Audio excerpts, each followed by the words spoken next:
Olá pessoal, sou o professor Joel e vou começar a resolver aqui agora a prova do PAV, etapa 3, ano de 2019. Já está a questão aqui na tela e observa, né, que eu coloquei aqui a questão número 3 como a primeira questão.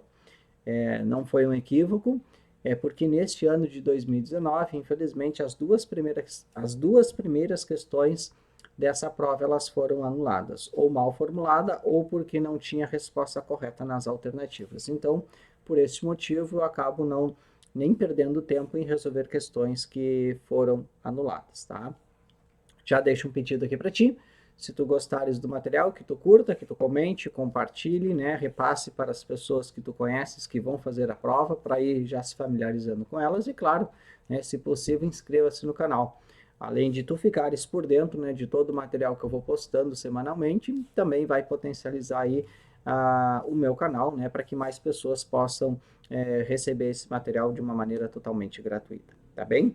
Olha só, o engenheiro foi contratado para resolver um problema de construção em uma ponte. Sabe-se que em determinado ponto, a ponte precisa ter seus pontos de apoio todos alinhados. Infelizmente, alguns dados das coordenadas dos pontos foram perdidos. Sabendo que os valores dos pontos são ponto A de coordenadas 0 e x, o ponto B de coordenadas x e menos 4 e o ponto C de coordenadas 1 e 2. O possível valor de x positivo para que os pontos sejam colineares é? Bom, temos aí uma questão de geometria analítica, né? Lá da parte do estudo sobre pontos, né? Dizer que três pontos sejam colineares é a mesma coisa dizer que os três pontos estão alinhados, tá?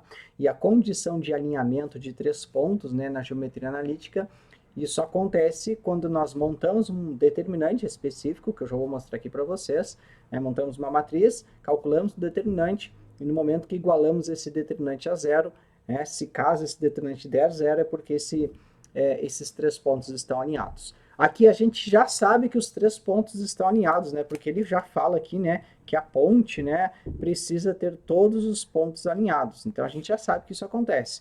O que se perdeu foram as coordenadas. Então o que acontece? Vamos lá. A gente vai montar uma matriz, tá? Como eu tenho três pontos aqui, ó, o ponto A de coordenadas 0 e x, eu vou chamar as coordenadas dele de x1 e y1, que é o primeiro ponto que apareceu. O ponto B de coordenadas x e menos 4, eu vou chamar essas coordenadas de x2 e y2, que é o segundo ponto que apareceu.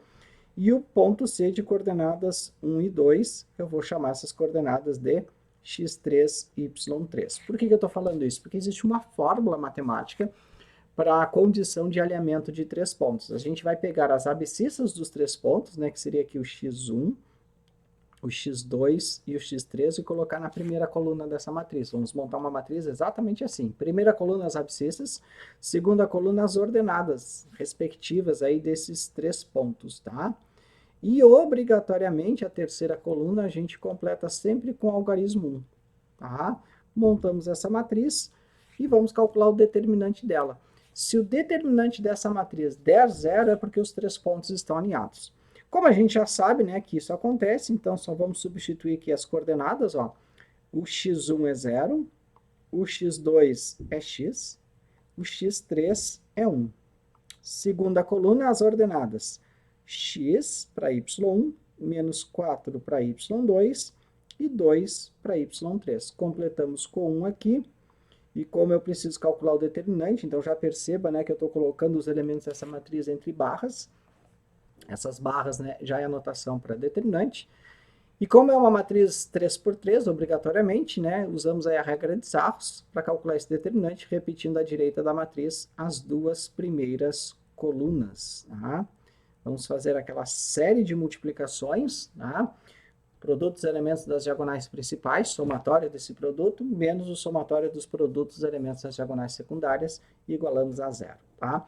Eu vou riscar aqui em verde as diagonais principais, então, ó, primeira diagonal principal, produto desses elementos, mais segunda diagonal principal, mais terceira diagonal principal. Então, vamos lá, vai ficar assim, ó. Esse primeiro produto aqui, ó, 0 vezes qualquer número vai dar zero. Então, 0 mais... O próximo produto aqui, ó, vai dar x vezes 1, que vai dar x. tá? E o próximo produto ali vai dar 2x. Pronto. Multipliquei os elementos das diagonais principais e somei esses produtos. Agora eu vou subtrair da soma, que eu vou colocar entre parênteses aqui, né? Eu vou subtrair da soma do produto dos elementos das diagonais secundárias. A primeira diagonal secundária deu menos 4. Tá? Tem quem já coloque aqui o sinal invertido por conta do menos, aí não precisa do parênteses. Eu prefiro colocar o sinal que deu na operação da secundária e depois eu faço a troca de sinais, tá? Segunda diagonal secundária, perceba que vai dar 0 esse produto. E terceira diagonal principal, desculpa, secundária, perceba que vai dar x ao quadrado, né? Então aqui mais 0 e aqui mais x ao quadrado, tá? E esse determinante tem que dar 0, porque a gente já sabe, né, que os pontos estão alinhados. Então já percebam ali que vai dar uma equaçãozinha de segundo grau, ó. X mais 2x, 3x, menos com menos vai ficar mais 4, menos com mais vai ficar menos x ao quadrado igual a 0, tá? Então, arrumando aí essa equaçãozinha de segundo grau, menos x ao quadrado, mais 3x mais 4 igual a 0. Para ganhar um pouquinho de tempo, eu vou multiplicar essa equação toda por menos 1.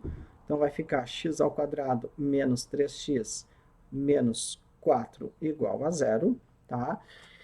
E aqui, galera, eu posso usar, como é uma equação de segundo grau completa, eu posso usar a fórmula de Bhaskara, tá? Mas para quem já foi meu aluno, né, para quem já assistiu alguns links aí, tá?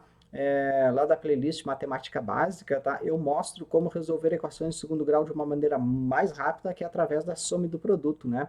É conhecida a informação que o produto das raízes dá o elemento C sobre o A. O A é 1 e o C é menos 4. Então eu tenho que pensar em dois números, que o produto é menos 4, e a soma dessas raízes dá o B com sinal trocado sobre o A. O B é menos 3, então a soma tem que dar 3. Agora eu fico pensando aqui, ó. Quem são essas duas raízes? Quem são esses dois números que multiplicados dá menos 4? Então, por exemplo, poderia ser 2 e menos 2, mas ao mesmo tempo eu tenho que a soma dar 3. Então eu vou pensar em 4 e 1, mas como o produto tem que ser menos 4, um deles vai ter que ser negativo, concorda comigo? O produto tem que ser menos 4 e a soma tem que dar 3 positivo. Então, o menor deles tem que ser negativo. Tá aí, ó. Se eu pensar 4 vezes menos 1 dá menos 4. Se eu somar esses dois números, dá 3 positivo. Quando eu descubro os dois números que satisfazem essas duas condições, acabei descobrindo as raízes. Então, as raízes são menos 1 e 4. Só que ele quer o valor positivo de x. Então, o positivo de x é o 4.